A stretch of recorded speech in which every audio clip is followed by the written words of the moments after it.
ठीक आहे.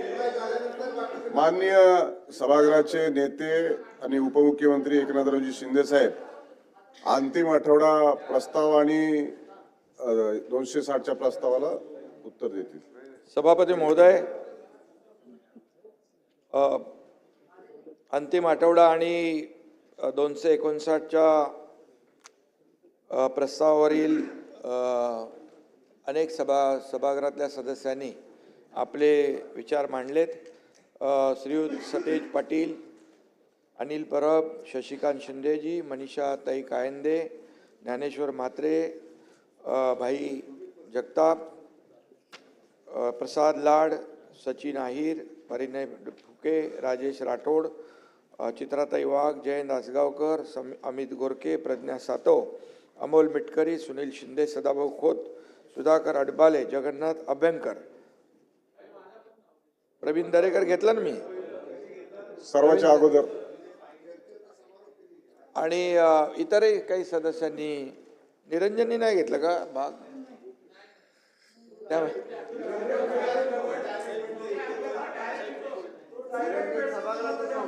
डायरेक्ट सर्व सदस्यांचं मी मनापासून म्हणजे धन्यवाद देतो त्यांना. आणि या चर्चेमध्ये सहभाग घेतला, अनेक प्रश्नांना वाचा फोडण्याचं काम केलेलं आहे. सभापती महोदय, अंतिम आठवडा आणि 260 आणि 259 या 260 मांडलेल्या प्रस्तावाला मी उत्तर आपल्या परवानगीने देतोय. यामध्ये सगळ्यात महत्त्वाचं म्हणजे एक सुरुवातीलाच मी सांगू इच्छितो की आपल्या सरकारने छत्रपती शिवाजी महाराजांच्या जीवनावरचा इतिहास आणि मराठ्यांचा इतिहास आणि साम्राज्य हे पूर्वी CBSE फक्त 1.5 पानाचा परिच्छेद होता. पण दादा भुसे यांनी 8 मे 2025 रोजी केंद्रीय शिक्षण मंत्री धर्मेंद्र प्रधानजी यांच्याबरोबर चर्चा केली आणि आता 8वीच्या पुस्तकामध्ये 21 पानांचा पूर्ण छत्रपती शिवाजी महाराजांचा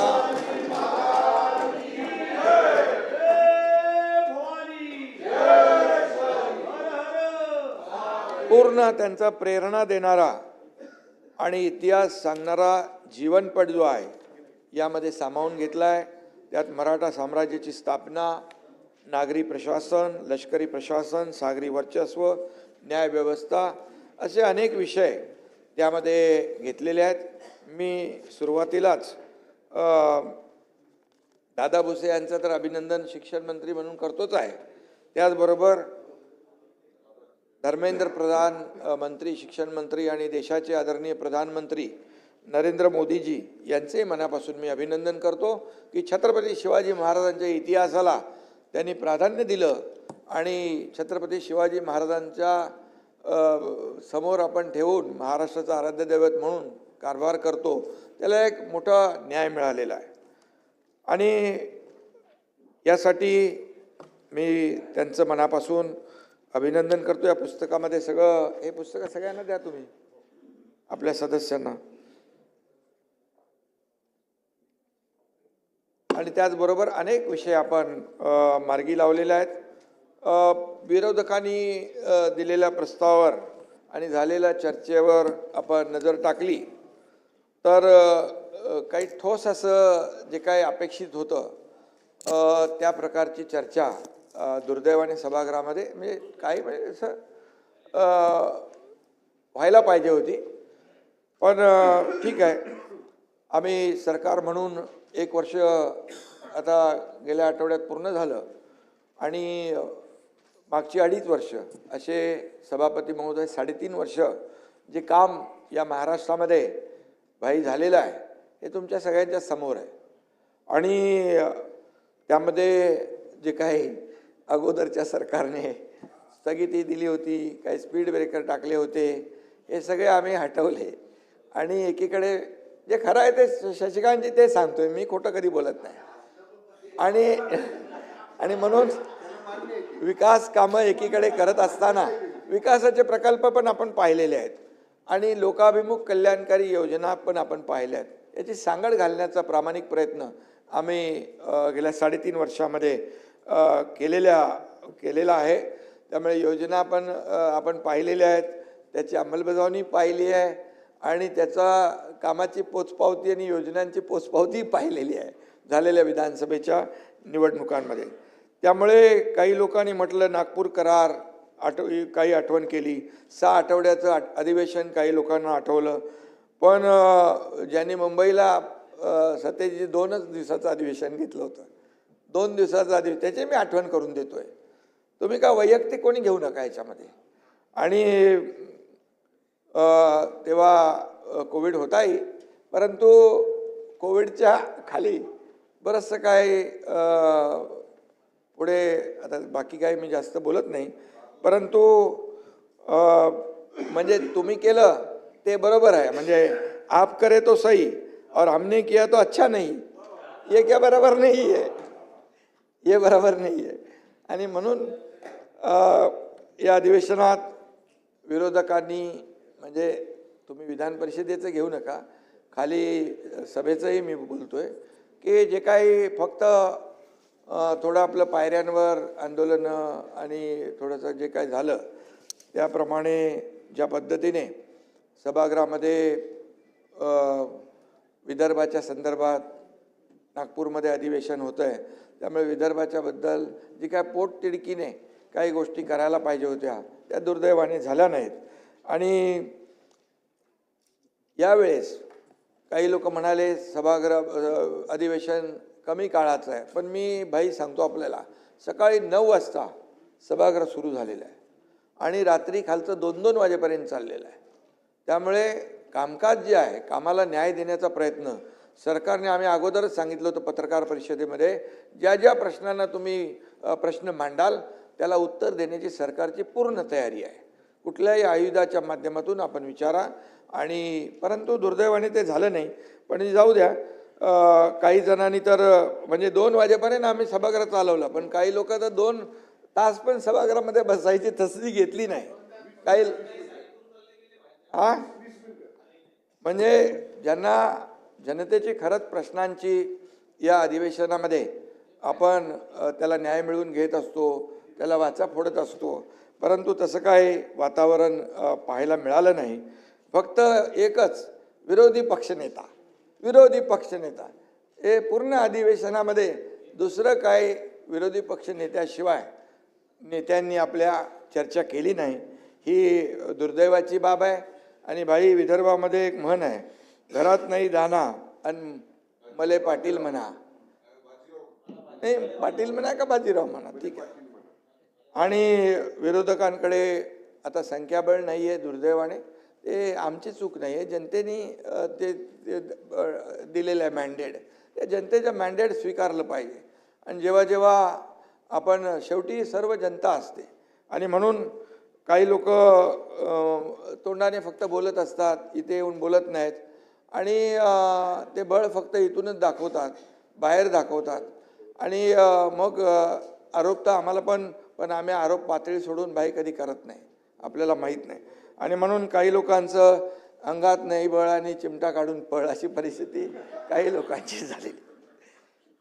मी खाली बोललो, जेव्हा माझ्यावर टीका केली तेव्हा मी बोललोय. काही लोक पर्यटन करून गेले सभापती महोदय, अरायवल आणि डिपार्चर. पर्यटन मंत्री इकडे आहेत आणि म्हणून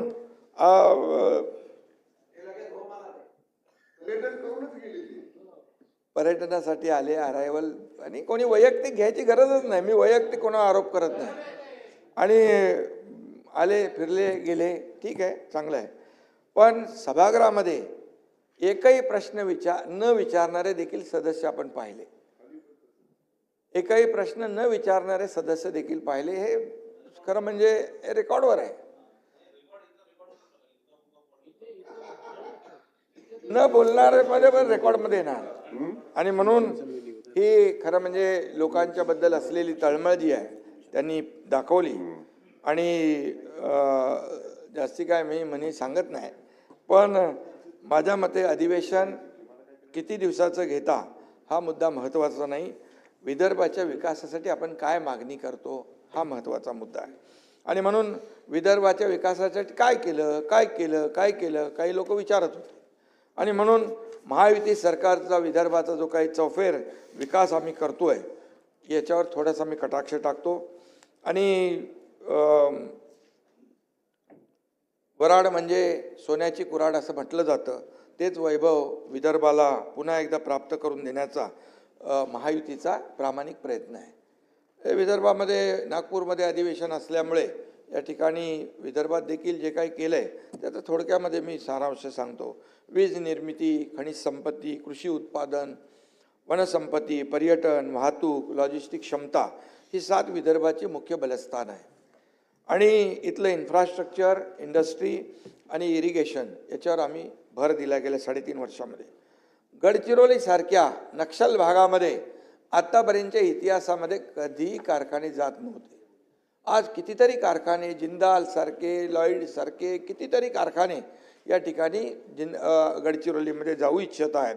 आणि मोठ्या प्रमाणामध्ये दावोसमध्ये देखील जे करार झाले मी मुख्यमंत्री असताना आणि देवेंद्रजी मुख्यमंत्री असताना त्याच्यामध्ये मोठ्या प्रमाणापैकी गडचिरोलीमध्ये देखील उद्योजकांनी करार केले. आणि त्यामुळे 5 लाख कोटींचे जे सामंजस्य करार झाले ते विदर्भासाठी झालेले आहेत. विदर्भासाठी ही मोठी आहे. आणि म्हणून पुढील 5 वर्षात गडचिरोली हे देशाचं स्टील हब बनेल अशा प्रकारचं तिथे लोकांच्या हाताला रोजगार मिळाला आहे. आज कितीतरी हजारो लोकांना काम मिळतं आहे. आणि गडचिरोलीहून जगभरामध्ये स्टील निर्यात केलं जाईल अशा प्रकारची परिस्थिती तिथे आहे. कारण पोटेन्शियल आहे पण लोक जात नव्हते. मला आठवतं मी जेव्हा पालकमंत्री होतो आणि सुरजागडला प्रकल्प सुरू करायचा होता तर आपले अधिकारी पण, पोलीस डिपार्टमेंट पण म्हणाले नक्षलवाद आहे तिकडे, नक्षलवादामध्ये तिकडे सुरू करता येणार नाही. मी त्यांना त्या वेळेस सांगितलं नक्षलवाद आणि सरकार कुणासाठी आहे? नक्षलवादाला घाबरून जर तिथे उद्योग आपण सुरू करत नसो तर मी वेगळा भाषा तिथे काढली होती पण ते बोलू इच्छित नाही. तर मी स्वतः जाऊन तिथे हे कारखाना सुरू करेन. आणि मग स्वतः मी सुरजागडला जाऊन तिथे कारखाना सुरू झाला. आज तिथे 10,000 20,000 लोक काम करत आहेत. आज मोठ्या प्रमाणावर तिथे इतर इंडस्ट्री जाते. आणि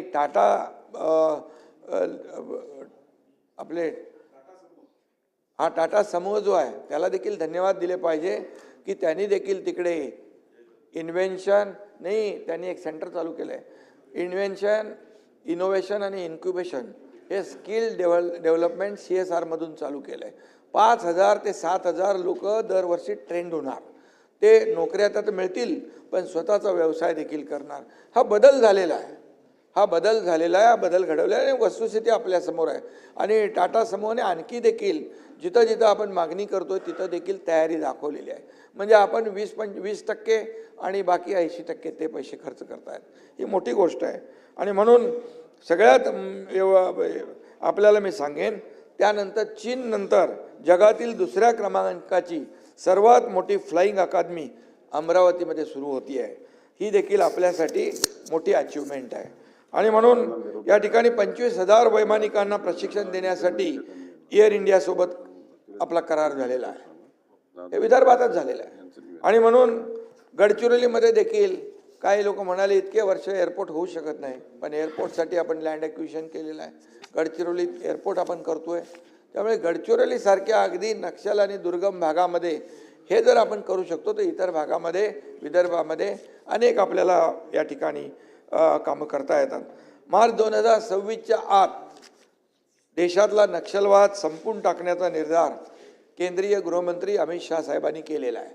आज तुम्ही बघा हाताला काम दिलं, इन्फ्रास्ट्रक्चर दिलं, मोबाईल कनेक्टिव्हिटी दिली, आरोग्य केंद्र दिली, त्या ठिकाणी शिक्षणाच्या चांगल्या सोयीसुविधा दिल्या. आता लोक सरेंडर होऊ लागलेत. मी जेव्हा होतो तेव्हा देखील मोठ्या प्रमाणावर नक्षलवादींनी आत्मसमर्पण केलं. एक मोठा ग्रुप होता त्यांना देखील आपण आपल्या C60 टीमने त्यांचा खात्मा करून टाकला. आता देवेंद्रजी त्या दिवशी गेले होते तिकडे त्यांच्यासमोर देखील मोठ्या प्रमाणावर आत्मसमर्पण झालं. आज लोकांच्या हाताला काम मिळतंय. लोक आता विकास पाहिजे, अजेंडा काय आपला विकासाचा अजेंडा, आणि म्हणून नक्षलवाद जवळपास आपल्या गडचिरोलीमधला संपुष्टात लवकरच आल्याशिवाय राहणार नाही, अशा प्रकारची परिस्थिती या ठिकाणी आहे. कारण त्यांना आपण मुख्य प्रवाहामध्ये आणतोय. शेवटी फक्त पोलीस आणि ते चकमक करून आपण थांबत नाही, तर त्यांना देखील मुख्य प्रवाहामध्ये आणण्यासाठी मोठ्या योजना आहेत. आणि म्हणून ही जी काही मोहीम आपण नक्षलवाद संपवण्याची महायुती सरकारने घेतलेलं आहे, त्याचबरोबर सिंचन अनुशेष भरून काढण्यासाठी 2000 कोटींची तरतूद इथं केलेली आहे. गोसीखुर्द प्रकल्प वेगानं पूर्ण करण्यासाठी निधी दिला आहे. मी आपल्याला सांगू इच्छितो, महाविकास आघाडीच्या काळात 4 फक्त सिंचन प्रकल्पांना सुधारित प्रशासकीय मान्यता दिली. महायुती मी जेव्हा मुख्यमंत्री झाल्यानंतर आतापर्यंत 187 सिंचन प्रकल्पांना सुधारित प्रशासकीय मान्यता दिलेली आहे. शेवटी शेतकरी महत्त्वाचा आहे, तो आपला अन्नदाता आहे. पूर्व विदर्भातील 6074 मालगुजारी तलावापैकी 2588 तलावांच्या दुरुस्ती आणि पुनर्जीवनासाठी 533 कोटींचा निधी देण्यात आलेला आहे. नदीजोड प्रकल्प, सिंचन योजनांमुळे कोरड्या जमिनी देखील तिथं आता शेती लोक करू लागलेले आहेत. वैनगंगा नळगंगा प्रकल्पात विदर्भातल्या 7 जिल्ह्यांचा समावेश आहे. यातून 10 लाख हेक्टर जमीन सिंचनाखाली येणार आहे. हा मोठा आमूलाग्र बदल आहे. समृद्धी महामार्गाचा विस्तार तुम्हाला माहिती आहे. समृद्धीने आता यावेळेस बरेचसे लोक ते कुठल्या कंपनी इंडिगोचं भानगड झाली, समृद्धीने आले लोक. म्हणजे समृद्धी महामार्ग जो आहे एक गेम चेंजर समृद्धी महामार्ग आहे. त्याला देखील अडथळे निर्माण झाले होते भाई, पण तेव्हा आम्ही त्याला अडथळ्याची शर्यत पार करून त्याचा रस्ता पूर्ण केला. आणि फक्त रस्ता नाही, तिथे मल्टीनॅशनल कंपन्या येत आहेत, लॉजिस्टिक पार्क होत आहेत, फूड प्रोसेसिंग युनिट होत आहेत, नोड तयार होत आहेत. म्हणजे एक रस्ता काय करू शकतो हे समृद्धी महामार्गाने दाखवलंय. आता त्याचा आम्ही विस्तार करतोय. भंडारा, गडचिरोली, गोंदियापर्यंत आपण हा महामार्ग घेऊन जातोय. भिवंडीच्या पुढे ते आपण करतोच आहे. आणि भिवंडीपर्यंत एकदम सुपरफास्ट आहे. तिथून आता जे आहे ते आपण त्याचा इलाज काढलेला आहे. आणि म्हणून समृद्धी महामार्गामध्ये मोठ्या प्रमाणावर या ठिकाणी त्याचा वापर होऊ लागलेला आहे. आणि त्याचा फायदा खऱ्या अर्थाने या ठिकाणी राज्याला होतोय. वडसा देसाईगंज ते गडचिरोली या रेल्वे मार्गाला देखील आमच्या काळामध्ये मंजुरी मिळाली. ही रेल्वे सुरजागडपर्यंत नेण्याचा प्रयत्न आहे. त्यामुळे देखील आपण जे स्टील हब म्हणतोय त्याला प्रोत्साहन मिळेल. विदर्भात दळणवळण सुविधांमध्ये क्रांतिकारी भर पडते आहे. विरोधक मात्र जुन्याच आरोपाचं दळण दळत आहेत. त्यामुळे MSP म्हणजे MSPने कापूस खरेदी आपण करतोय, धान उत्पादनासाठी बोनस देतोय, प्रति हेक्टर 20,000 रुपये शेतकऱ्यांच्या बँक खात्यात जमा होत आहेत. कापूस आणि सोयाबीन उत्पादनासाठी व्हॅल्यू चेन जी आहे विकसित करण्यासाठी 520 कोटींचा कार्यक्रम हाती घेतलेला आहे. आणि अमरावती आणि नागपूरला टेक्स्टाईलचं क्लस्टर आपण करतोय. नागपूरला डिफेन्स मॅन्युफॅक्चरिंग हब म्हणून, तर गडचिरोलीला स्टील सिटी म्हणून नवी ओळख या ठिकाणी मिळवून देण्याचा प्रयत्न सुरू होतोय. अमरावतीच्या PM मित्रा या पार्कमुळे 2 लाख रोजगार निर्माण होणार आहेत. आणि निर्यातीच्या अनेक संधी त्यातून आपल्याला पुढे चालून येतील. अमरावतीला नांदगाव पेठ इथं टेक्स्टाईल क्लस्टरचं मेगा प्रोजेक्टला मंजुरी दिलेली आहे. त्याचबरोबर नवीन खनिज धोरणामुळे विदर्भाला मोठा फायदा होणार आहे. नागपूरला महाराष्ट्राचा नवीन आंतरराष्ट्रीय व्यवसाय आणि वित्तीय केंद्र म्हणून विकसित करणारा प्रकल्प हिंगणा तालुक्यात सुरू होणार आहे. हे मी आपल्याला सांगू इच्छितो. सुमारे 1710 एकर जमिनीवर हा प्रकल्प असून त्यासाठी राज्य, हुडको आणि MMRDAच्या यांच्यात MOU झालेला आहे. आणि एकूण 11,300 कोटींचा निधी हुडको उपलब्ध करून देणार आहे. यापैकी 6,500 कोटी नवीन नागपूर बिझनेस डिस्ट्रिक्टसाठी आणि 4,800 कोटी नागपूर रिंग रोडच्या भूसंपादनासाठी आपण मंजूर केलेले आहेत. या प्रकल्पातून 5 लाखापेक्षा जास्त रोजगार निर्माण होणार आहेत. ही वस्तुस्थिती मी सांगतोय. हे आकडे जे आहेत ते मी लिहून ठेवा पाहिजे तर. महात्मा ज्योतिबा फुले संशोधन व प्रशिक्षण संस्थेचं महाज्योती मुख्यालय जे आहे नागपूर येथे स्थलांतरित केलं जात आहे.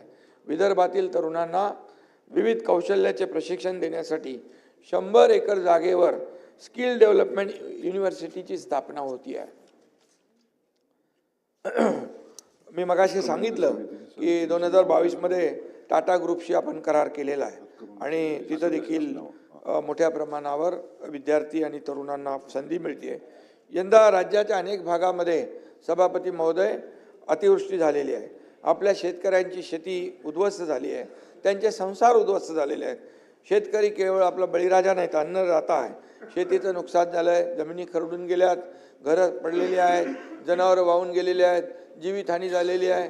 अशा अनेक माध्यमातून शेतीला फटका बसलेला आहे आणि म्हणून सगळ्या अर्थव्यवस्थेलाच अगदी फटका बसला आहे. त्यामुळे महायुती सरकार हे कायम शेतकऱ्यांच्या बरोबर होतं आणि बरोबर राहील. सतेज पाटील आणि मला वाटतं आणखी कोणीतरी विचारलं होतं की शेतकऱ्यांना जे मदत मिळाली नाही. पण आपल्याला मी सांगू इच्छितो, मी आकडे आपल्याला देतो. विदर्भातील अमरावती विभाग या ठिकाणी शेतकऱ्यांची संख्या 21,94,865. त्यांना रक्कम मिळालेली आहे 3,702,73,00,000. नागपूर विभागामध्ये मदत देण्यात आलेल्या शेतकऱ्यांची संख्या आहे 4,54,588. रक्कम दिलेली आहे 770,29,00,000. छत्रपती संभाजीनगर विभाग मदत देण्यात आलेल्या शेतकऱ्यांची संख्या 45,71,082. रक्कम वाटप केलेली आहे 6,743,71,00,000. उत्तर महाराष्ट्र नाशिक विभाग मदत देण्यात आलेल्या शेतकऱ्यांची संख्या 13,27,694. त्यांना मदत दिली आहे 2,158,68,00,000. पुणे विभाग 8,57,914 शेतकरी. रक्कम 1,586,27,00,000. कोकण विभागामध्ये शेतकऱ्यांची संख्या 89,414. रक्कम 45,96,00,000.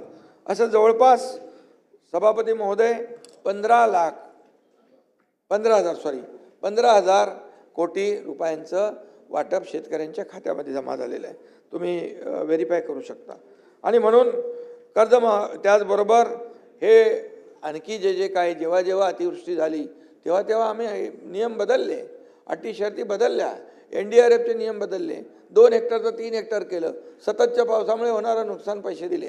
आम्ही कधी असं हे बघितलं नाही की शेतकऱ्याचं जेवढं मोठं नुकसान तेवढं त्याला मोठी मदत सरकारने, महायुती सरकारने केलेली आहे. ही वस्तुस्थिती आहे.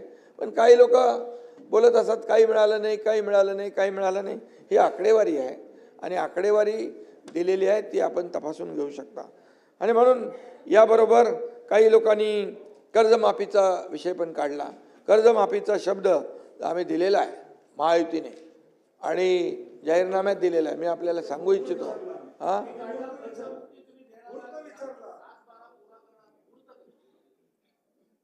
सगळं होतं ना बरोबर.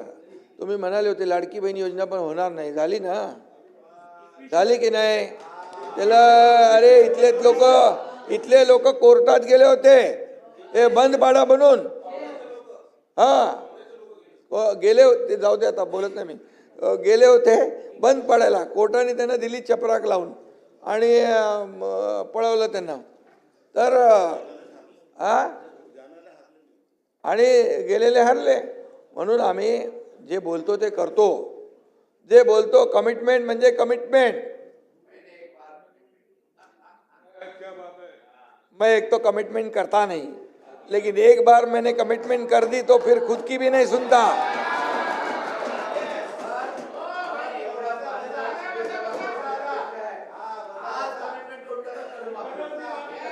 कर्ज माफी आम्ही करणार आणि करणार म्हणजे करणार. तुम्ही तुमच्या समोरच करणार आणि त्यामुळे चिंता करू नका. सतेज पाटील, सचिन अहिर या सदस्यांनी देखील शेतकऱ्यांच्या मदतीबरोबर तुम्ही ठीक आहे. आपल्याला तर शेतकऱ्यांच्या बाजू बोललंच पाहिजे. त्याशिवाय शेवटी आपण सगळेजण विरोधी पक्ष काय, सत्ताधारी पक्ष काय, हे आपण शेवटी सभागृहामध्ये या महाराष्ट्रातल्या लोकांसाठी हे अधिवेशन असतं. आणि म्हणून या अतिवृष्टीचा फटका जेवढा मी आता मगाशी दाखवलं तुम्हाला 15,000 कोटीचा निधी दिलेला आहे. उरलेल्या शेतकऱ्यांना देखील ही मदत जाते आहे आणि एकही शेतकरी मदतीपासून वंचित राहणार नाही हा देखील आमचा शब्द आहे आणि आमचा प्रयत्न आहे. आणि म्हणून माझी आपल्याला विनंती आहे की शेतकरी संकटात आहे. यावेळेस आपण सगळ्यांनी मिळून त्याच्या मागं उभं राहायला पाहिजे. इथं राजकारण करता कामा नये. काही लोक गेले कुठे कुठे जाऊन आले तिकडे आणि परत आले, पण आम्ही गेलो जिकडे तिकडे सरकारची मदतही केली, त्यांना त्यांचं जीवनावश्यक वस्तूही गेल्या. आम्ही त्यांची दिवाळी काळी होऊ देणार नाही म्हणालो होतो भाई, आणि पाळलं आम्ही ते. त्यांची दिवाळी काळी होऊ दिली नाही. आमचे कार्यकर्ते जाऊन त्यांचा दसरा साजरा केला, त्यांच्या घराला तोरणं बांधली. त्याच्यावर ऑब्जेक्शन, अरे त्याच्यावर ऑब्जेक्शन घेतलं. अरे मग तुम्ही लोकांनी साधा बिस्किटचा पुडा तरी न्यायचा होता, तो पण नाही नेला. आणि लोकांना बघा इथं सभापती महोदय स्थिर सरकार पाहिजे होतं आणि म्हणूनच महायुतीला लँडस्लाईड मॅन्डेट दिलेलं आहे. आणि म्हणून आम्ही जी सरकार आमची जबाबदारी वाढलेली आहे, त्यामुळे ज्या गतीने आम्ही 22 पासून काम करतोय ती गती अधिक वेगाने यापुढे देखील आम्ही त्याला कायम ठेवतोय. जो शब्द सत्तेत येण्यापूर्वी दिलेला आहे तो शब्द आम्ही पाळत संपूर्णपणे सगळे पाळणार. प्रिंटिंग मिस्टेक म्हणणार नाही, आम्ही प्रिंटिंग मिस्टेक म्हणणार नाही, एवढा आपण विश्वास ठेवा. आणि लाडक्या बहिणींचं म्हणाले आता बंद होणार, उद्या बंद होणार, पण लाडक्या बहिणींची ओवाळणी कधी बंद होणार नाही, कधी बंद होणार नाही. आणि ही योजना कधी बंद पडणार नाही. किती काही कोणी आरोप प्रत्यारोप दिशाभूल करण्याचा प्रयत्न केला तरी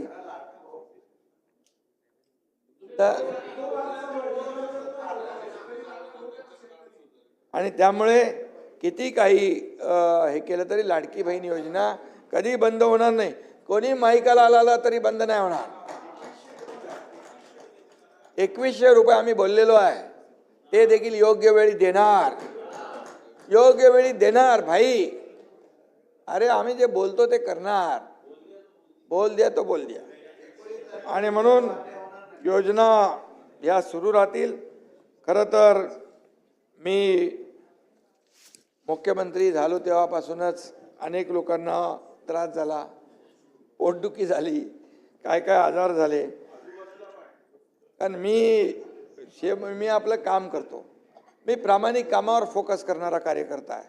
मुख्यमंत्री होतो तेव्हाही कार्यकर्ता म्हणून काम केलं आहे, आताही कार्यकर्ता म्हणून काम करतोय, उद्याही कार्यकर्ता म्हणून काम करणार आहे. माझ्या डोक्यामध्ये मुख्यमंत्री पदाचा हवा नाही, जातच नाही. आणि त्यामुळे माझं नाव घेतल्याशिवाय काही लोकांचा दिवस सुरू होत नाही आणि काही लोकांचा दिवस संपत नाही. माझं नाव घेतल्याशिवाय शशांकजी आणि स्वप्नात मी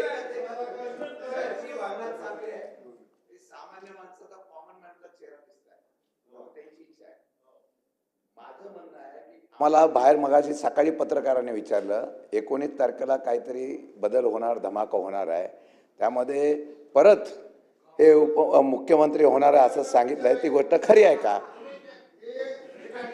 सभापती महोदय, शशिकांतजी, आमचा अजेंडा खुर्ची नाही आहे.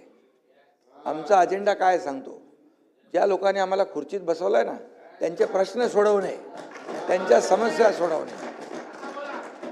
त्यामुळे तुम्ही तुम्ही हितचिंतक आहात, आभारी आहे आपला. परंतु आपल्याला सांगतो मी, आमचा अजेंडा जो आहे बघा, सोन्याचा चमचा घेऊन जन्माला आम्ही आलो नाही, परंतु या महाराष्ट्रातल्या सर्वसामान्य लोकांच्या आयुष्यात सोन्याचे दिवस आणण्याचा प्रयत्न आम्ही करणार.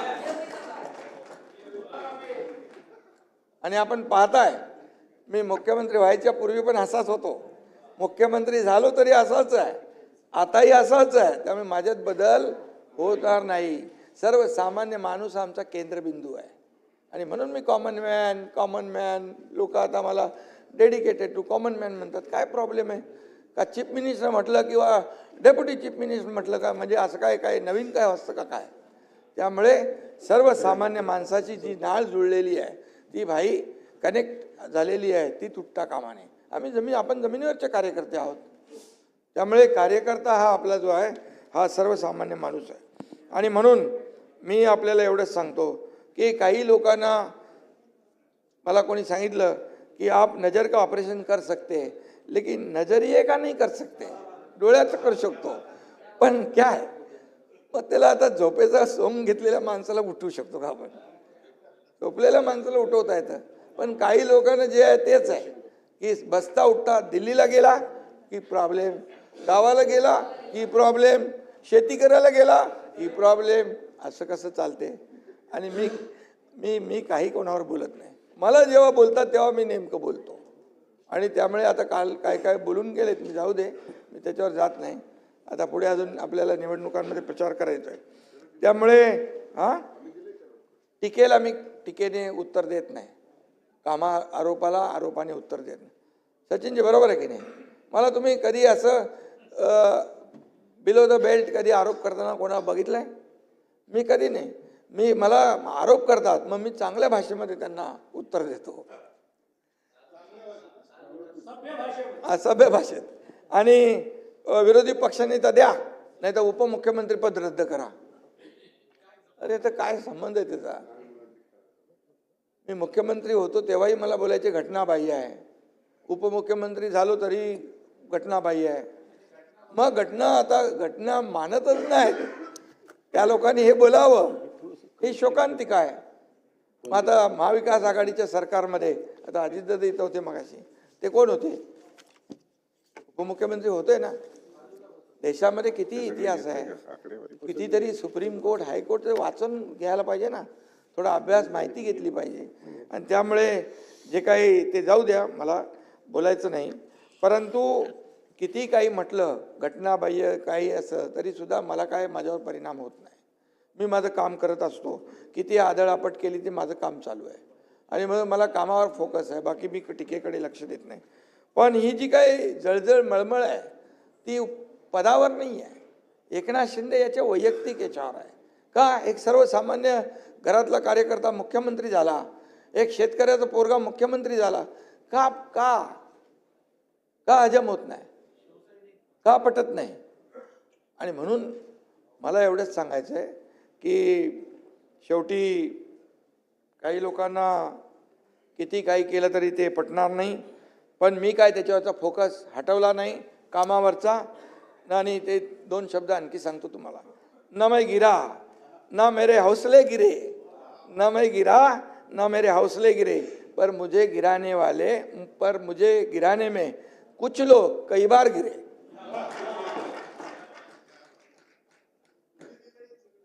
थोडं पाहिजे, हरकत नाही, कामातून उत्तर देत राहू आम्ही.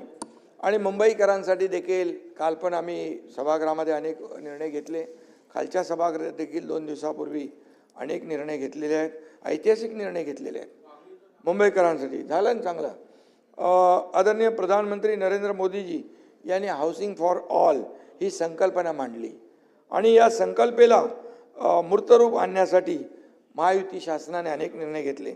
त्याचबरोबर शिवसेना प्रमुख बाळासाहेबांचं स्वप्न होतं 40 लाख लोकांना मुंबईमध्ये मोफत घरं द्या. तेव्हा काही लोकांनी खिल्ली उडवली, पण त्याची खरी सुरुवात मुख्यमंत्री एकनाथ शिंदे झाल्यावर सुरू झाली, याचा मला अभिमान आहे. क्लस्टर डेव्हलपमेंटच्या माध्यमातून, SRAच्या माध्यमातून आणि त्याचबरोबर आता देखील देवेंद्रजी आहेत त्यांच्या माध्यमातून ही आम्ही पुढे नेतो योजना. आणि घरं बांधणे, पुनर्विकास यामधले सगळे अडथळे दूर केले आम्ही. मग खरं म्हणजे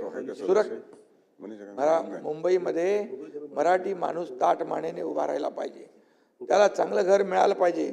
यासाठी त्यांचा जो काही पुनर्विकासाचा मार्ग आहे तो भाई आम्ही मोकळा केलेला आहे. मुंबईमध्ये ओसी नसलेल्या 20,000 इमारतींना दिलासा दिला. 20,000 किती संख्या झाली बघा तुम्ही. ओसीमुळे त्यांना काही मिळत नव्हतं, प्रॉपर्टी टॅक्समध्ये डबल, पाणीपट्टी डबल, लोन मिळत नव्हतं. मी काल परवा बोललो, पण त्यांना त्याचा खरेदी विक्री करता येत नव्हती. त्यांच्या डोक्यावर टांगती तलवार होती, काढली ना आम्ही बाजूला. शेवटी कायदा कोणासाठी पाहिजे? लोकांच्या भल्यासाठी, आणि तो आम्ही निर्णय घेतला आहे. त्यामुळे या जवळपास 2.5 लाखापेक्षा म्हणजे 10 लाख कुटुंब यापेक्षा जास्त लोकांना थेट फायदा होणार आहे. आणि म्हणून त्यांना सगळं जे काही पाणीपट्टी, मालमत्ता, बँकेकडून कर्ज मिळणं सोपं होईल, पुनर्विकासाला त्यांना मार्ग मोकळा होईल. आणि मुंबईच्या धर्तीवर इतरही लोकांच्या मागण्या आलेल्या आहेत, तर ते इतर महापालिकांमध्ये देखील अशा धोरणाची अंमलबजावणी करण्याचा शासनाचा मानस आहे. तशा प्रकारच्या सूचना मी नगरविकास विभागाला दिलेल्या आहेत. त्याबद्दल अहवाल सादर करण्याच्या सूचना दिल्या आहेत. त्याचबरोबर मुंबई पागडी मुक्त करण्याचा ऐतिहासिक निर्णय आम्ही घेतला. पागडी मुक्त किती वर्षापासून 50, 60, 100 पिढ्यानपिढ्या गेल्या पागडीमध्ये. बरं काय आहे त्याला, ते प्रोटेक्टेड आहेत, त्यांना काढू शकत नाही, मालकालाही काही फायदा नाही, त्यालाही काही फायदा नाही. आणि इमारती तशाच उभ्या आहेत, धोकादायक इमारती आहेत, पडतायत, लोकांचा जीव जातोय. कशाला म्हणजे कधी कोणी विचार पण नव्हता केला. पण नगरविकास विभाग आणि गृहनिर्माण विभाग या माध्यमातून आम्ही 13,000 पेक्षा जास्त इमारतींच्या पुनर्विकासाला चालना दिलेली आहे. हे 28,000 केसेस पेंडिंग आहेत यामध्ये. आणि म्हणून त्याचबरोबर संजय गांधी नॅशनल पार्कमधले 25,000 लोकांचं अतिक्रमण आहे. दरवेळा आपलं लक्षवेधी मांडतो तुमच्या त्या भागामध्ये, आणि त्यांना देखील आम्ही जवळच्याच परिसरामध्ये त्यांना घरं देण्याचा, पुनर्वसन करण्याचा निर्णय घेतला आहे. त्यामुळे फॉरेस्ट देखील मोकळा श्वास घेईल, त्यांना देखील घरं मिळतील, त्यांच्या डोक्यावरची टांगती तलवार दूर होईल. हे विन विन सिच्युएशन. म्हणजे भाडेकरू मालक त्यांनाही आम्ही फायदा दिला आहे. म्हणजे त्याच्यामध्ये मालकावर कुठं अन्याय नाही केला. भाडेकरूला हक्काचं घर मिळणार, त्याला देखील बेसिक FSI देणार. भाडेकरू जो आहे पागडीवाला त्याला त्याचं क्षेत्रफळा एवढे एरिया देणार, उरलेला इन्सेंटिव्ह FSI देणार, जेणेकरून तो पुनर्विकास करण्यासाठी लोक पुढे येतील. त्यामुळे हे सगळे निर्णय जे घेतलेत आम्ही, हे निर्णय सगळा विचारपूर्वक घेतलेत. एकही निर्णय जो आहे कागदावर नाही राहणार, त्याचं अंमलबजावणी होणार आहे. तशा प्रकारे आम्ही निर्णय घेतलेत. गिरण्यांच्या जमिनीवरील घरं चाळीमध्ये आणखी विकास तो राहिलेला आहे. तुम्ही नेहमी गिरणी कामगारांच्या बाजूने असता, आणि म्हणून त्याच्याबद्दल देखील त्या नियमावली देखील फेरबदल करण्याचा महत्त्वपूर्ण निर्णय आपण घेतला आहे. गरजूंना तातडीने घरं देणं, नवीन प्रकल्प बाधितांकरता मुबलक घरं उपलब्ध होण्याकरता हाऊसिंग स्टॉक निर्माण करण्याचा आम्ही मोठा लँड बँक, हाऊसिंग बँक, कारण शेवटी लोकांना पुनर्विकास करायचा असेल, मोठे प्रकल्प करायचे असतील तर घरं पाहिजेत, कोणाला आपण वाऱ्यावर सोडता येणार नाही. त्यामुळे देखील 2 लाखांपेक्षा जास्त घरं उपलब्ध करण्याचं उद्दिष्ट आमचं आहे. आणि शशिकांत शिंदेजी आणि विक्रांत पाटील यांनी सिडकोच्या घराच्या किमतींच्या बाबतीमध्ये चर्चा केली होती. त्या बाबतीमध्ये ते दर निश्चित केले होते. त्यामध्ये आपण थेट 10% कपात करण्याचा निर्णय घेतला आहे. पण त्याच्यामध्ये 15% फायदा होतोय. कसा फायदा होतोय? घरांच्या किमती कमी झाल्यामुळे GST स्टॅम्प ड्युटी सारख्या इतर करांमधून 5% आणखी बचत होणार आहे. म्हणजे त्याला जो कमी किंमत किती होणार? 15%. त्यामुळे 15% बचत त्याचा होईल, 15% त्याला बेनिफिट होईल. हा देखील मोठा निर्णय आहे. हा मोठा निर्णय केला आपण. MMRचा झपाट्याने विकास होतोय, लोकसंख्या वाढते. त्या वाढत्या लोकसंख्येची पाण्याची वाढती मागणी पूर्ण करण्यासाठी नवीन धरणाची आम्ही तजवीज करतोय, आणि त्यासाठी देखील आमचं काम सुरू झालेलं आहे. मुंबई स्लम फ्री करण्यासाठी सरकारने मोठं पाऊल उचललेलं आहे. मुंबईमध्ये 50 एकरपेक्षा मोठ्या भूखंडावर SRA क्लस्टर रिडेव्हलपमेंट स्कीम राबवण्याचा आपण निर्णय घेतला आहे. त्याचे तर 17,000 घरांची आपण रमाबाई आंबेडकर नगर जे घाटकोपरला आहे त्याचं काम सुरू झालं. 137 कोटी रुपये भाई, मी मुख्यमंत्री असताना त्यांना भाड्याचे चेक वाटून आलो. त्यांना वाटलं होतं काय मिळणार नाही आम्हाला, आमचं आता संपलं, काय नाही, खाली घरं केली आणि तसं रखडलं आहे. आता तिथं SRA आणि MMRDA मिळून काम करते आहे, काम सुरू झालं आहे. आणि म्हणून अशा प्रकारचे 17 प्रकल्पांची निवड आपण केली आहे. मी काल पण याच्यावर चर्चा केली. यामध्ये MMRDA, CIDCO, MSRDC, BMC, MIDC, MHADA इत्यादी शासकीय ज्या यंत्रणा आहेत आपल्या त्या जैविक करणार आहेत. आणि जैविक करून यामध्ये म्हाडा आणि SRA बरोबर जैविक केल्यानंतर या सगळ्या प्रकल्पांना जलद गतीने पूर्ण करण्याचा आमचा मानस आहे. मगाशी बाळासाहेबांचं उल्लेख केलेला आहे. 95च्या सुमारास त्यांनी हे स्वप्न पाहिलं होतं की 40 लाख लोकांना घरं, आणि ते आम्ही टप्प्याटप्प्याने पूर्ण करतोय. बाळासाहेबांचं स्वप्न पूर्ण करण्याचं काम या ठिकाणी टप्प्याटप्प्याने या अशा मोठ्या प्रकल्पांमुळे होणार आहे आणि 40 लाखापेक्षा जास्ती लोकांना या योजनेमध्ये घरं मिळणार आहेत. आणि म्हणून बाळासाहेबांना देखील हे जे काय आम्ही हे सगळं आहे हे त्यांच्या आशीर्वादाने त्यांचे विचार घेऊन आम्ही पुढे चाललो आहे. त्यामुळे बाळासाहेबांच्या मनातलं जे जे काय आहे ते पूर्ण करण्याची जबाबदारी आमची आहे आणि त्याला आम्ही गती देतो आहे. SRA अभय योजनेला 31 डिसेंबर 2026 पर्यंत 1 वर्षाची मुदतवाढ आपण दिली आहे. SRA अभय योजना आहे ना, त्याला आपण मुदतवाढ दिली आहे. म्हाडाच्या OC अभय योजनेलाही 1 वर्षाची आपण मुदतवाढ दिलेली आहे. त्यामुळे त्यांना देखील मोठा दिलासा मिळेल. SRA प्रकल्पामधील तक्रारींचा जलद निपटारा करण्यासाठी सभापती महोदय AGRCची संख्या परवाच्या दिवशी चर्चा चालू होती, वाढवण्याचा निर्णय आपण घेतला आहे. कारण हे असे नवीन प्रकल्प उभे राहतील, नवीन सुरुवात होईल, त्यामुळे केसेस वाढतील आणि ह्या जी काय पेंडन्सी आहे ती राहू नये म्हणून AGRC देखील आपण नव्याने करतोय.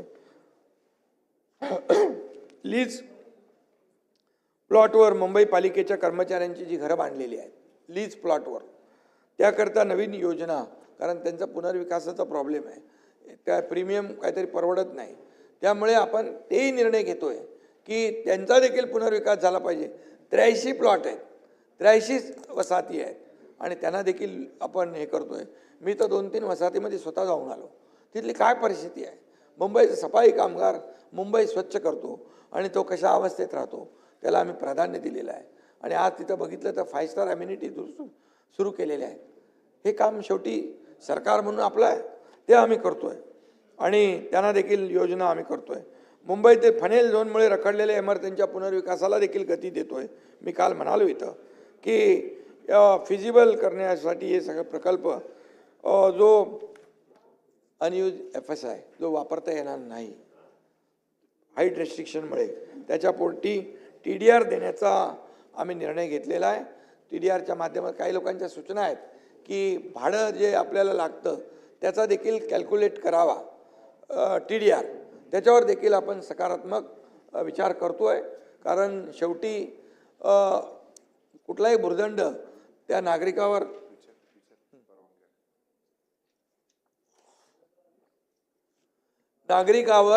भुर्दंड पडता कामा नये, त्यासाठी आपण हा केला. फनेल झोनच्या धर्तीवर COD सारख्या डिफेन्स मुळे बाधित झालेल्या डिफेन्स झोनमुळे त्या देखील लोकांचा पुनर्विकास रखडलेला आहे, त्याला देखील ते धोरण आपण लावतोय. या योजनांमुळे मुंबईत हजारो पुनर्विकास प्रकल्प मार्गी लागणार आहेत आणि म्हणून झोपडपट्टी पुनर्वसन क्षेत्र घोषित केल्यानंतर योजनेचा प्रस्ताव सादर केल्यानंतरचा कालावधी 120 दिवसावरून 60 दिवसावर आपण आणलेला आहे. त्यामुळे प्रकल्प जलद गतीने राबवले जातील, पेंडन्सी थांबेल आणि लोकांची रखडपट्टी होणार नाही.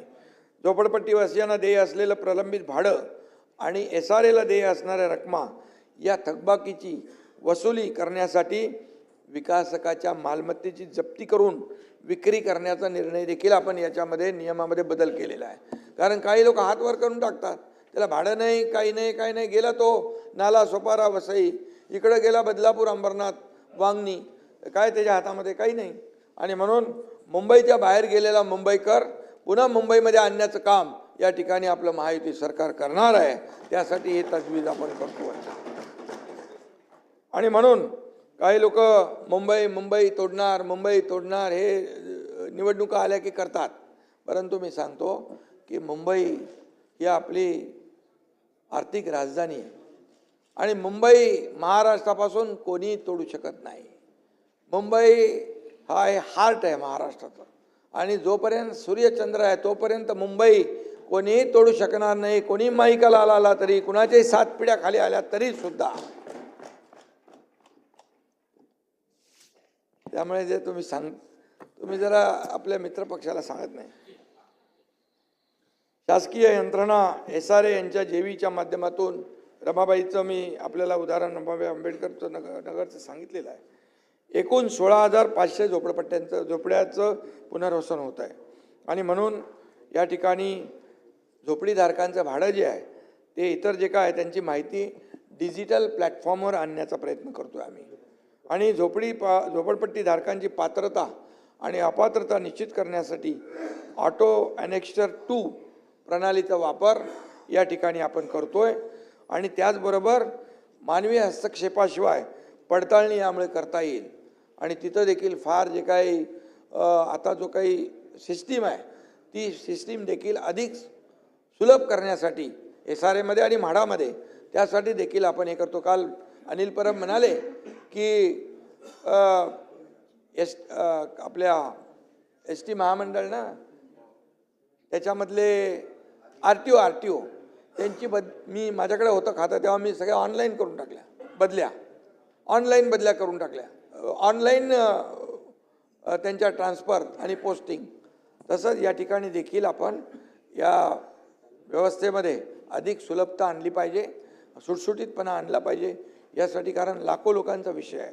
आणि म्हणून मुंबईतल्या बंद 58 गिरण्यांमधील 1 लाख गिरणी कामगारांच्या वारसांना मी त्याशी बोललो ना, घरं देण्याची योजना सुरू करण्यात आली. हे ज्या जागेसाठी सहमती त्यांनी दर्शवली आहे त्यांना ते आपण तिकडे देऊ, पण ज्या सहमती दर्शवणार नाहीत त्यांना इतर पर्याय आपण देण्याचा देखील निर्णय घेतलेला आहे. नाही त्या मध्ये काहीतरी त्याचा ते इतर पर्याय देऊ ना, आपण इतर पर्याय देऊ. आणि यामध्ये 18 वर्षांच्या प्रदीर्घ कालावधीनंतर महायुती सरकारने गृहनिर्माण धोरण 2025 जाहीर केलं आहे. यामध्ये परवडणारी घरं, शहरात नवीन आलेल्या युवकांसाठी रेंटल घरं, वर्किंग वुमन हॉस्टेल्स, ज्येष्ठ नागरिकांसाठी घरं, अशा अनेक घटकांना न्याय देण्याचा प्रयत्न आपण केलेला आहे. ज्येष्ठ नागरिकांसाठी जिरॅटिक केअरकरिता विशेष योजना आपण तयार करतोय, हे देखील आपण करतोय. म्हाडा अंतर्गत जुने रखडलेले प्रकल्प मोतीलाल नगर असेल, अभ्युदय नगर असेल, GTB नगर, कोळीवाडा, सायन कोळीवाडा, आदर्श नगर, वांद्रे रेक्लेमेशन, SVP नगर, इतर अनेक प्रकल्प जे आहेत, कामाटीपुरासारखा देखील प्रकल्प जो अनेक वर्ष रखडले त्याला देखील आम्ही मान्यता दिली आहे. त्यांचे देखील तिथं मोठ्या प्रमाणावर विकास होईल, डेव्हलपमेंट होईल आणि क्लस्टर डेव्हलपमेंटमध्ये ते देखील आपण केलेलं आहे. आणि म्हणून मुंबईकरांना मुंबईतच हक्काचं सुरक्षित घर मिळालं पाहिजे हे स्वप्न जे बाळासाहेबांचं होतं त्याची पूर्तता आपण करतोय. आणि म्हणून येत्या 23 जानेवारी रोजी सुरू होणाऱ्या बाळासाहेबांच्या जन्मशताब्दी वर्षानिमित्त मुंबईकरांसाठी योजना आणून 23 जानेवारी रोजी सुरू होणाऱ्या बाळासाहेबांच्या जन्मशताब्दी वर्षानिमित्त सुनील शिंदे ऐका, मुंबईकरांसाठी योजना आणून आम्ही बाळासाहेबांच्या चरणी हे सगळं योजना आणि योजना पुष्प अर्पण करतोय.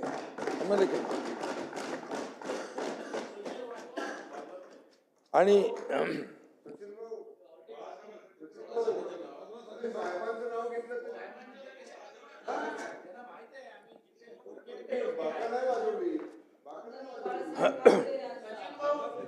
मला आनंद आहे सभापती महोदय की सेंट्रल हॉलमध्ये पण, मुंबईच्या विधान भवनामध्ये सेंट्रल हॉलमध्ये पण बाळासाहेबांचं तैलचित्र लावण्याचं संधी आणि भाग्य आम्हाला लाभलं, याचं देखील आम्हाला आठवण करून देतो, बाकी काय. त्यामुळे आम्ही कामातून उत्तर देतो. त्याचबरोबर सेंट्रल पार्क जो आहे, रेसकोर्स, कधी आयुष्यामध्ये तुम्ही विचार केला होता? अगोदर प्रयत्न झाले पण ते काय पुढे झालं माहीत नाही. ते भाषणामध्ये गुंडाळलं. मुख्यमंत्री मी झाल्यानंतर चहलनं बोलवलं. मी म्हणालो रेसकोर्सची जमीन जी आहे ती मुंबईकरांसाठी ऑक्सिजन पार्क, सेंट्रल पार्क म्हणून उपलब्ध झाली पाहिजे. मग त्यातली 125 एकर जमीन सरकारने घेतली आणि त्याचबरोबर जे कोस्टल रोडचा जो एरिया आहे तो जवळपास 170 एकर सभापती महोदय मिळून 300 एकरचं आंतरराष्ट्रीय दर्जाचं सेंट्रल पार्क मुंबईमध्ये आपण करतोय, मुंबईमध्ये. आणि याला आपण चालना देतोय आणि त्याची सगळी तयारी झालेली आहे. आणि म्हणून ह्या अशा प्रकारची जी काही कामं आहेत त्या, आणि त्याचबरोबर पूर्ण राज्यभरात आदरणीय आमचे प्रधानमंत्री नरेंद्र मोदीजी यांच्या वाढदिवसानिमित्त छोट्या छोट्या शहरांना पण नमो गार्डनसाठी 1-1 कोटी रुपये आम्ही दिले. नवीन गार्डन नको, छोट्या छोट्या शहरामध्ये गार्डन बनवणं, उद्यान बनवणं त्यांना परवडत नाही, म्हणून आम्ही 394 उद्यानांना 394 कोटी रुपये दिले. 394 कोटी. आणि म्हणून याचाही विचार तुम्ही करा. आणि म्हणून यामध्ये छोट्या शहरांमध्ये फायरमनची देखील काही लोकांनी मुद्दा काढला होता. अग्निशमक दल 2000 पदांची भरती करतोय आपण. नगरपालिकांमध्ये रिक्त 1000 पदं आपण भरतोय. किती आपण निर्णय घेतोय. आणि म्हणून किती कुणी काही आरोप करू द्या, किती द्या शाप, किती करा वल्गना, आम्ही राबवू जनकल्याणकारी योजना. त्यामुळे हे सगळं बोलतोय ते म्हणून शासनाने अनेक ठोस पावलं उचलली आहेत. सन्मान्य सदस्य इच्छितो मी, महाआघाडी सरकारच्या काळात मार्च 2022 112 हेल्पलाईनचा रिस्पॉन्स टाईम 15 मिनिटं 51 सेकंद होता. तो आता निम्म्यावर आलाय. आता रिस्पॉन्स टाईम 7 मिनिटं 23 सेकंद झालेला आहे. बदल झाला आहे. हा. आणि यामध्ये पोलिसांच्या हेल्पलाईनवर लोकांचा विशेषतः आमच्या लाडक्या बहिणींचा विश्वास वाढतोय. पोलिसांच्या 1502 फोर व्हीलर्स आणि 2269 टू व्हीलर्सवर मोबाईल डिव्हाइस टर्मिनल आणि GPS यंत्रणा लावण्यात आली आहे. बलात्कारांच्या गुन्ह्यांची उकल करण्याचं प्रमाण 87.80% झालेलं आहे. आणि कन्व्हिक्शनचा रेट वाढलेला आहे. कन्व्हिक्शनचा रेट वाढला आहे याचा अर्थ तुम्ही लक्षात घ्या.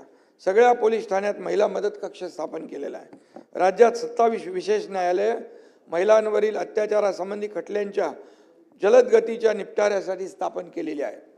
पॉस्कोची प्रकरणं चालवण्यासाठी 138 विशेष जलद फास्ट्रॅक न्यायालय या ठिकाणी आपण केलेली आहे. 12 जलदगती विशेष न्यायालय सुरू केलेली आहेत.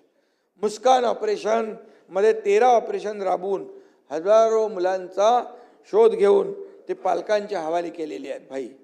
आणि म्हणून महिलांविषयक गुन्ह्यामध्ये वर्षभरात 24 तासात 62 दोषारोपपत्रे आणि 48 तासात 60 गुन्ह्यांमध्ये दोषारोपपत्र दाखल केलेली आहेत.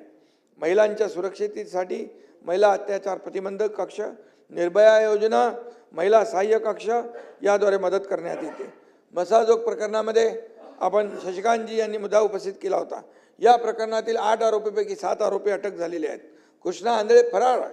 कोणत्याही आरोपीला जामीन मिळालेला नाही. कृष्णा आंधळेचा शोध सुरू आहे. आणि आपल्याला सांगतो त्याच्या सगळ्या ज्या काही प्रक्रिया आहेत ती सुरू झालेल्या आहेत. आणि आपल्याला मी सांगतो दोषींना फासावर लटकवल्याशिवाय सरकार स्वस्थ बसणार नाही. आणि त्या आपल्या कोण देशमुख ना त्यांच्या परिवाराला न्याय दिल्याशिवाय, संतोष देशमुख यांच्या परिवाराला न्याय मिळाल्याशिवाय आणि या अशा प्रकारच्या गुन्हेगारांना जरब बसवल्याशिवाय सरकार काही शांत बसणार नाही. आणि म्हणून भ्रष्टाचाराच्या प्रकरणातील दोषी सरकारी अधिकारी, लोकप्रतिनिधी यांच्यावर देखील कारवाईच्या बाबतीमध्ये चर्चा झाली. त्याच्यावर कोणालाही पाठीशी घातलं जाणार नाही. 1 जानेवारी 2025 ते 11 डिसेंबर 2025 पर्यंत एकूण 135 प्रकरणात 203 आरोपींवर भ्रष्टाचार प्रतिबंधक कायद्यानुसार कारवाई केलेली आहे. काही सदस्यांनी नगर परिषदांमध्ये निधी नसताना विशेष कामांना मंजुरीबाबत मुद्दा उपस्थित केला होता. बजेट प्रोव्हिजन तपासून आणि योजनानिहाय निधी उपलब्ध आहे का ते पाहूनच विकास कामांना मंजुरी देण्यात आली आहे. त्यामुळे चिंता करू नका. रस्ते बांधकामातील भ्रष्टाचाराबद्दल सभागृहात मुद्दा आलेला आहे. रस्ते बांधकामात भ्रष्टाचार होऊ नये म्हणून त्याची पूर्ण खबरदारी घेतली जाईल. सगळ्यात महत्त्वाचं म्हणजे सर्व रस्ते कामाच्या निविदा काढण्यात येतात. या टेंडरची छाननी करण्यात येते. कामाच्या दर्जात कुठंही हयगय होणार नाही. आणि त्यामध्ये देखील ऑडिट करायचं असेल, जे काही करायचं असेल, कामाच्या दर्जामध्ये कसूर केलेले कसूर करणाऱ्यांना ब्लॅकलिस्ट केलं जाईल हे देखील मी या ठिकाणी सांगू इच्छितो. आज मुंबईमध्ये कॉन्क्रीटचे रस्ते पहिला दुसरा, आता मेमध्ये एक टप्पा पूर्ण होईल. पुढच्या वर्षभरामध्ये अख्ख्या मुंबईमध्ये खड्डेमुक्त मुंबई होईल. सिवरेज ट्रीटमेंट प्लांट त्याचं आपण काम सुरू केलेलं आहे. बाळासाहेब ठाकरे आपला दवाखाना पण सुरू केलेला आहे. या ठिकाणी अनेक अडथळे असलेले थांबवलेली कामं आपण सुरू केलेत बाई मुंबईसाठी. आज मुंबईच्या इकडे कोस्टलवरून गेल्यावर आपण परदेशात आल्यासारखा भास होतो जे लोक जातात तिकडे. सरकारी भरती व योजनांबाबत ज्ञानेश्वर म्हात्रे यांनी मुद्दा उपस्थित केला. 75,000 रिक्त पदे भरण्याच्या घोषणेची चांगली अंमलबजावणी करण्यात येते आहे. ऑगस्ट 2022 ते ऑक्टोबर 2024 पर्यंत 85,363 जणांना नियुक्ती दिलेली आहे.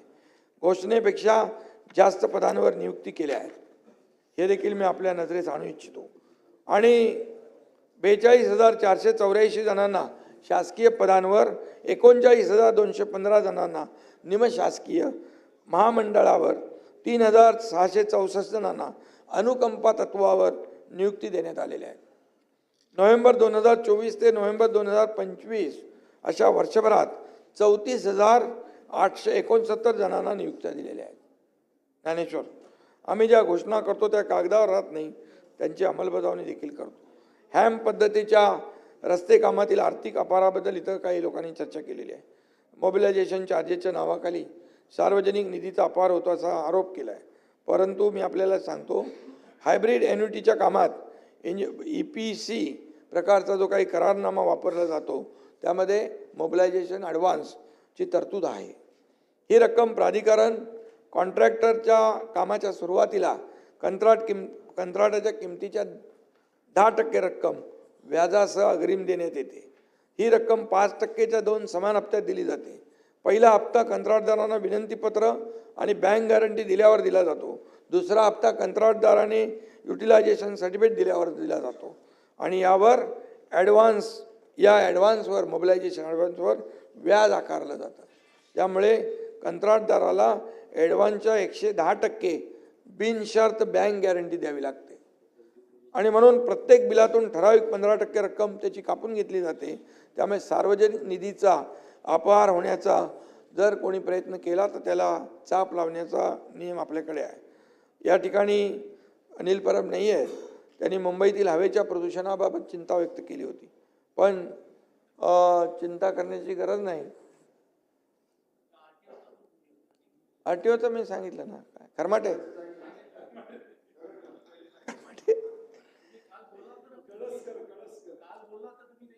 तो बिलकुल जो तिथं काम असं करेल त्याची कुंडली बांधून त्याला घरी पाठवून त्याच्यावर कारवाई केली जाईल.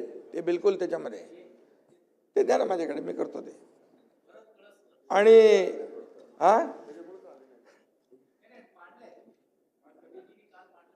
पण मी आपल्याला सांगतो, प्रदूषण आम्ही कमी करतोय, चिंता करू नका. मुंबईतलं प्रदूषण हवेतलं नसून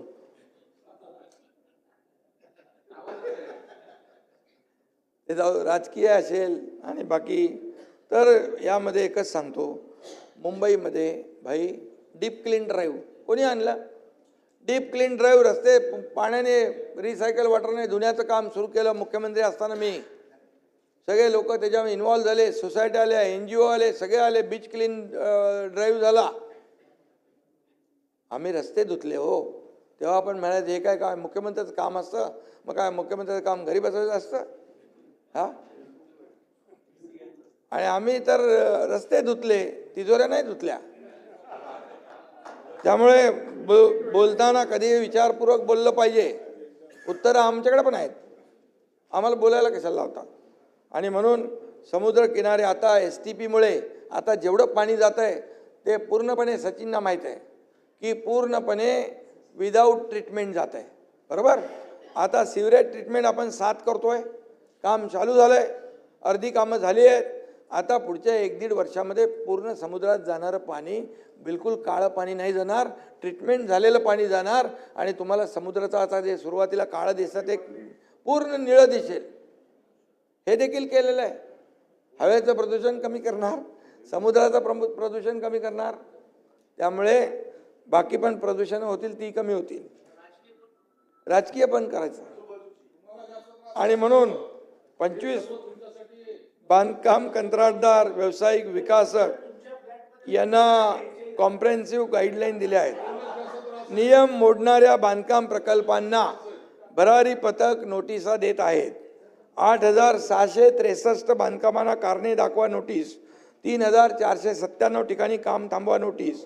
राडा रोड्यावर प्रक्रियेसाठी दहिसर, कोकणी पाडा, शिळफाटा येथे प्रत्येकी 600 मेट्रिक टन क्षमतेचे प्रकल्प सुरू केलेले आहेत. MPCB आपले पूर्णपणे त्याच्या मागं लागलेले आहेत.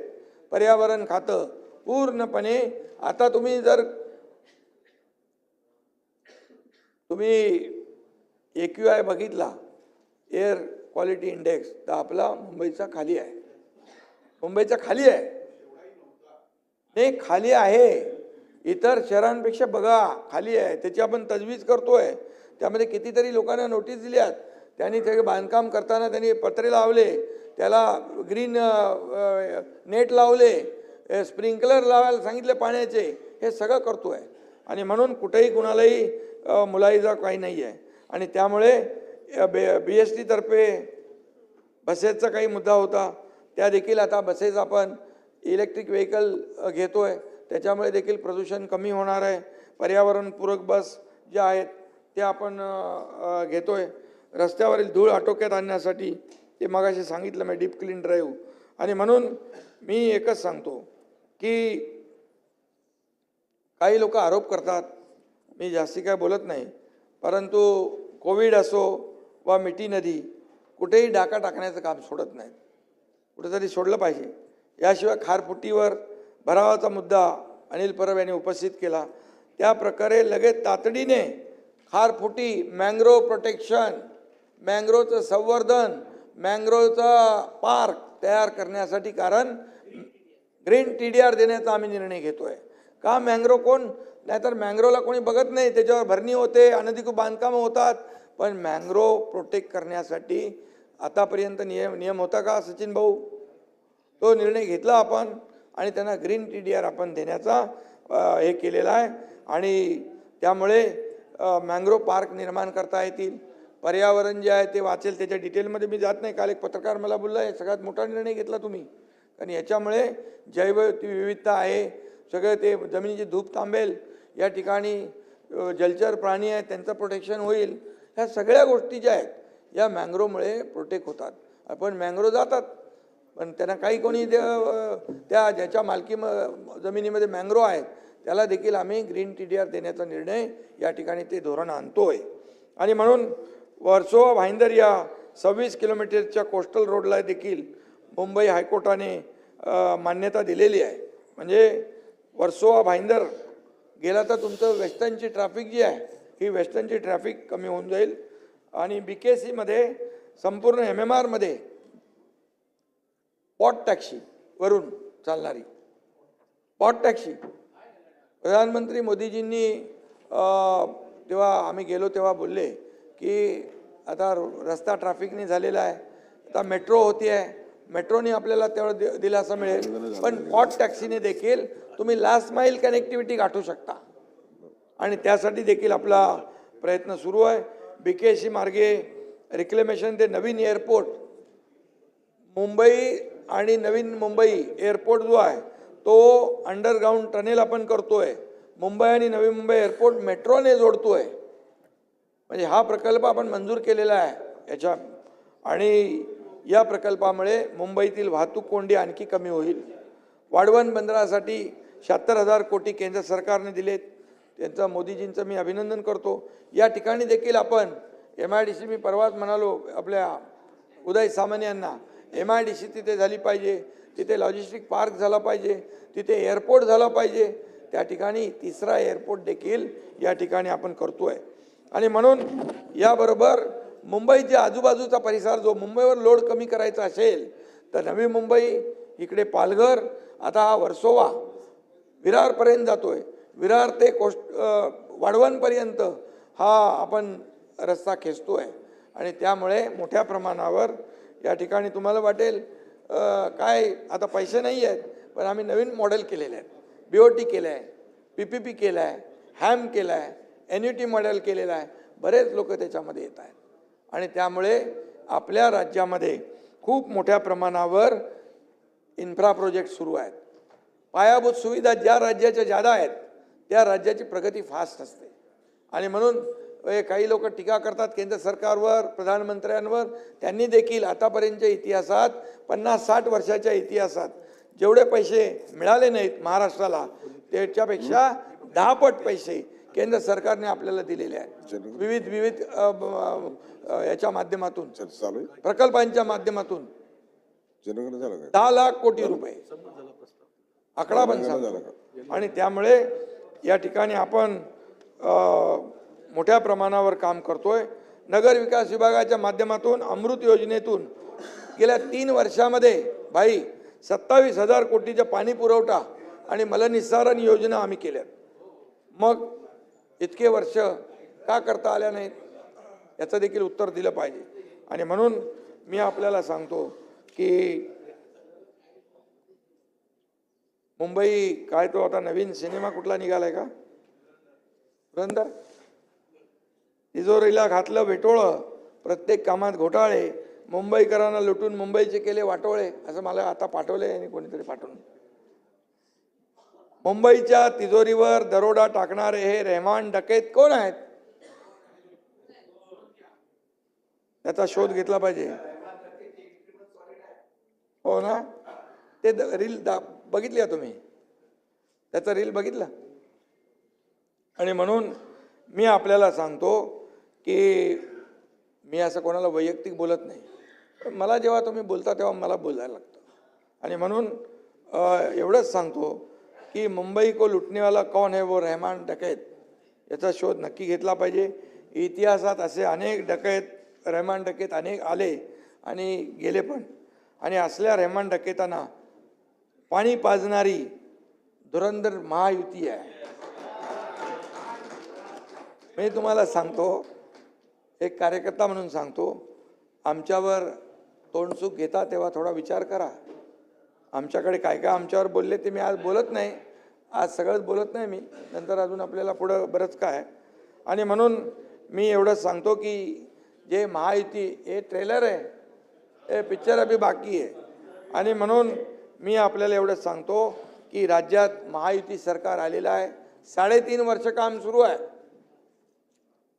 आणि म्हणून 3.5 वर्षामध्ये तुम्ही जे वस्तुस्थितीला आपण मान्य केलं पाहिजे, वस्तुस्थिती मान्य केली पाहिजे, तरच खऱ्या अर्थाने आपल्याला राज्यासाठी सत्ताधारी असो नाहीतर विरोधी पक्ष असू द्या, यामध्ये आपल्याला न्याय देता येईल. आणि म्हणून मी आपल्याला एवढंच सांगतो की जाता जाता हे दरेकरजी तुमचं 55 कोटी रुपये ते 14 तळे शताब्दी महोत्सवासाठी सामाजिक न्यायाने दिलेले आहेत, मंजूर केलेले आहेत. आणि दापोली महाबळेश्वर सातारा मार्गे अक्कलकोट अशी अलाइनमेंट आहे, ती फिजिबिलिटी आहे, MSRDC तपासते आहे, MSRDC तपासते आणि तेही देखील करू आपण. आणि म्हणून अशी कामं बघा, एवढी कामं केली 3.5 वर्षाचं ॲप्रिशिएशन केलं पाहिजे. तुम्ही मुख्यमंत्री झालो तेव्हाही काढा म्हणाले, घटनाबाई आहे. आता उपमुख्यमंत्री आहे तरी म्हणा काढा, घटनाबाई आहे. अरे काम जो करतोय, आता कालच्या परवाच्या वर्तमानपत्रात बघितलं मी, सगळ्या वर्तमानपत्रांमध्ये हेडलाईन झालेली आहे का मुंबईचे इतक्या वर्षाचे प्रश्न जे आहेत, मुंबईचा पुनर्विकास जो आहे हा थांबलेला आहे, पुनर्विकास मार्ग मोकळा केलेला आपण. आणि म्हणून मी आपल्याला सांगतो, दूसरों की बुराई करके खुद का चरित्र अच्छा नहीं होता है, दूसरों की बुराई करके खुद का चरित्र. भाई ऐका ना,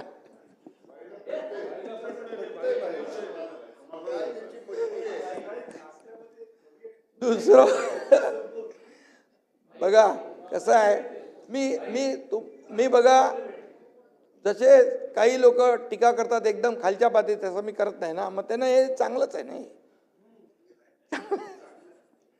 दूसरों की बुराई करके खुद का चरित्र अच्छा नहीं होता, विचार और विश्वास बेचने वाला कभी सच्चा वारिस नहीं होता. आणि म्हणून आम्ही सगळे विकासासाठी एकत्र आलेलो आहे. आदरणीय प्रधानमंत्री मोदी साहेबांच्या नेतृत्वात देश विकास यात्रेवर भरारे मारतोय. त्यात महाराष्ट्राचं सगळ्यात मोठं कॉन्ट्रीब्युशन असणार आहे. $5 ट्रिलियन इकॉनॉमी आपल्याला काय दिलंय? $1 ट्रिलियन. नीती आयोगाच्या बरोबर बैठक झाली त्यावेळेस ते म्हणाले तुम्ही महाराष्ट्राचं काय बघताय, तुम्ही मुंबई MMR मध्येच 1 ट्रिलियन नाही 1.5 ट्रिलियन डॉलरचं पोटेन्शियल आहे, एवढं पोटेन्शियल आपल्याकडे आहे आणि महाराष्ट्राचं योगदान सगळ्यात जादा असणार आहे भाई या आपल्या पुढच्या 2029, 35, 2047 हे टप्पे जे आहेत. आणि म्हणून हे आमचं जे आहे मिशन आहे आपलं की महाराष्ट्राचं कॉन्ट्रीब्युशन सगळ्यात जादा असलं पाहिजे. त्यामुळे महायुती विचारांची आहे, विश्वासाची आहे, त्यामुळे किती कोणी प्रयत्न केला तरी काही फरक पडत नाही. युती आमची अभेद्य राहणार आहे. आणि तुम्ही तिकडं लोकभवनला आले होते ना,